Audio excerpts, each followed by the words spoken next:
দর্শক আপনাদের অনেক অনেক শুভেচ্ছা আমাদের অনুষ্ঠান ইউথ ভয়েসে। আমি মনিকা আপনাদের সাথেই আছি।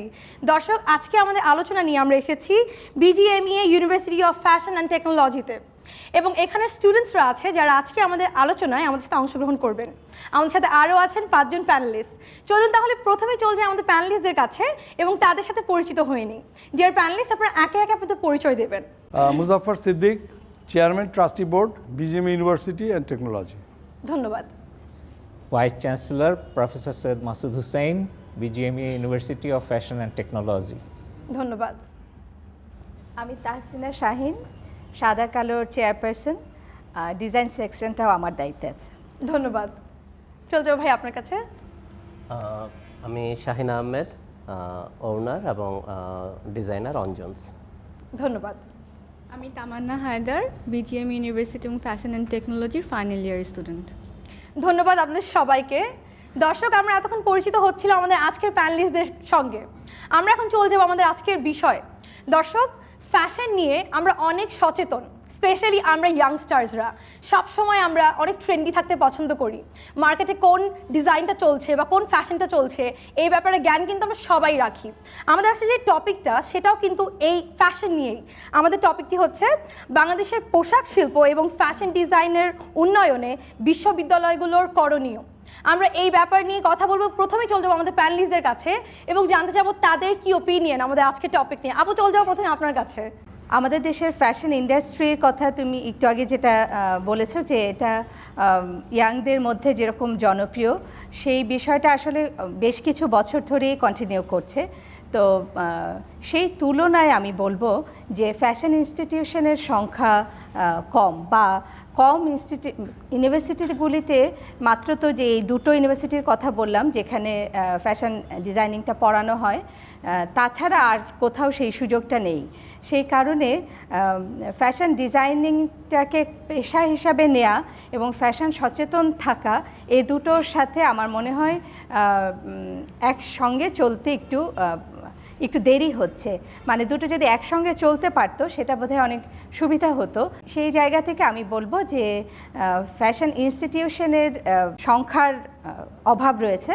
এবং তাছাড়া বোধহয় আলোচনা নিশ্চয়ই আসবে যে আরেকটা জিনিস বলতে চাই যে ইনস্টিটিউশনগুলিও হয়েছে সেখানে আসলে টেকনিক্যালি বোধহয় আরেকটু সাউন্ড হওয়া দরকার। ধন্যবাদ আপু। নেক্সট যাবো ভিসি স্যার আপনার কাছে। আমার মনে হয় যে ফ্যাশনের সাথে যে জিনিসটা সবচেয়ে বেশি জড়িত সেটা হচ্ছে সৃজনশীলতা।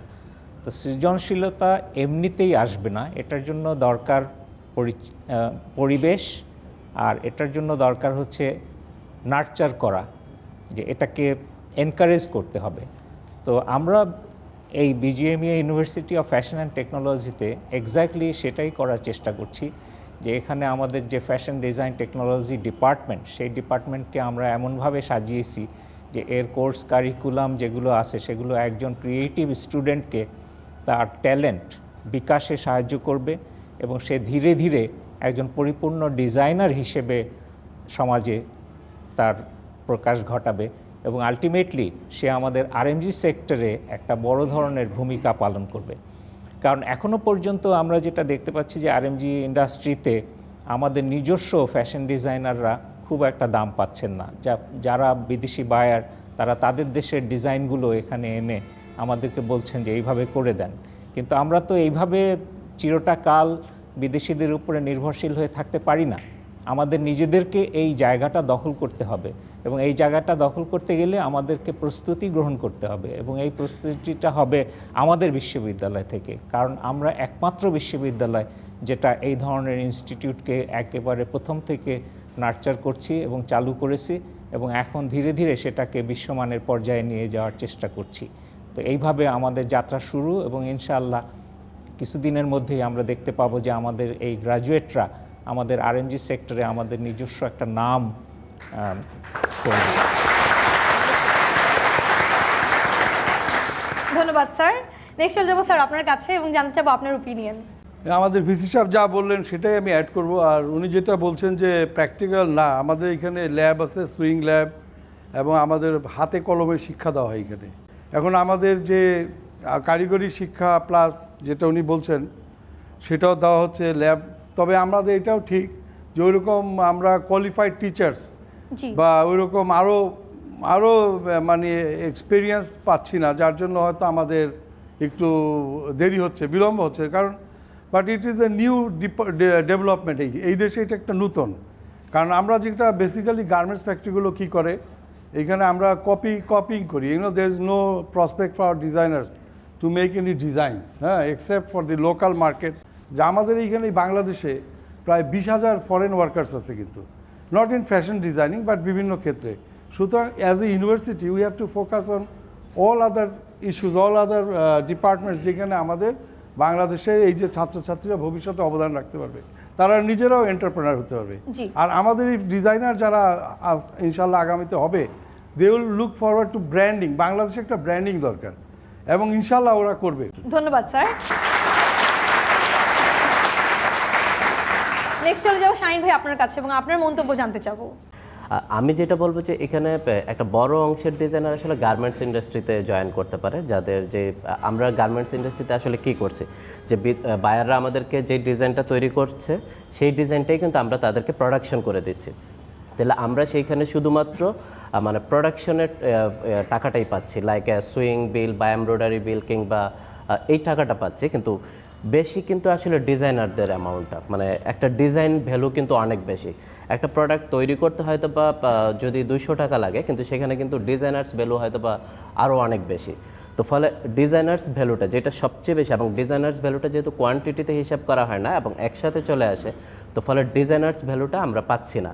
যখন আমরা ডিজাইনার্স ভ্যালুটা পাবো আমাদের এই গার্মেন্টস ইন্ডাস্ট্রি থেকে, তখন কিন্তু আমাদের আর্নিংটা মানে এটা 5 টাইমস 6 টাইম বা 10 টাইমস বেড়ে যাবে।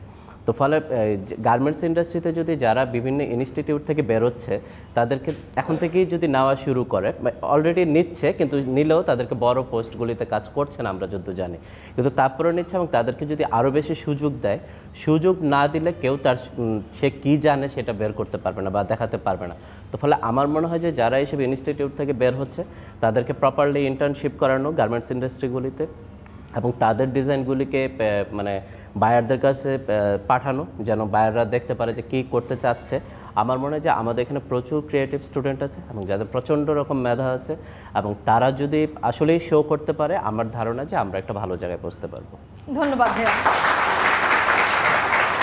ফাইনালি চলে যাবো তামান্না আপনার কাছে। আপনি স্টুডেন্ট রিপ্রেজেন্টেটিভ, আপনি এখানে পড়ছেন, বিউএফটিতে পড়ছেন, আপনি ফ্যাশন ডিজাইনিং পড়ছেন। আপনি অ্যাজ আ স্টুডেন্ট কি মনে করেন যে বিশ্ববিদ্যালয়গুলোর কতটুকু করণীয় এবং আমরা কতটুকু এখান থেকে হেল্প পাচ্ছি বা সাপোর্টটা পাচ্ছি? RMG sector, it's a huge sector, it's a flourishing sector.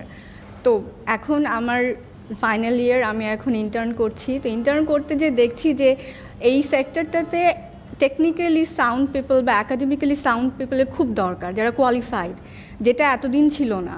তো কাজ করতে যে যারা এখানে পড়াশোনা শিখে যাচ্ছে, তারা অনেক ভালো কাজ করতে পারছে, আউটপুটটা অনেক ভালো হচ্ছে। তো ডেফিনেটলি ইউনিভার্সিটি থেকে যারা পড়াশোনা করে যাচ্ছে, তারাই তো এই আউটপুটটা দিতে পারছে। ডেফিনেটলি ইউনিভার্সিটির অবদান সবচেয়ে বেশি।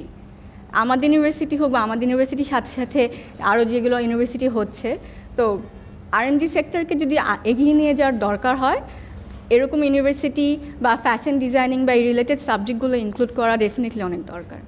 ধন্যবাদ। ধন্যবাদ আপনাদের সবাইকে।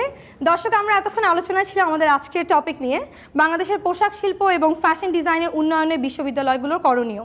আমরা এখন ছোট্ট একটি বিরতিতে যাব এবং ফিরে এসে আমাদের আলোচনা কন্টিনিউ করব।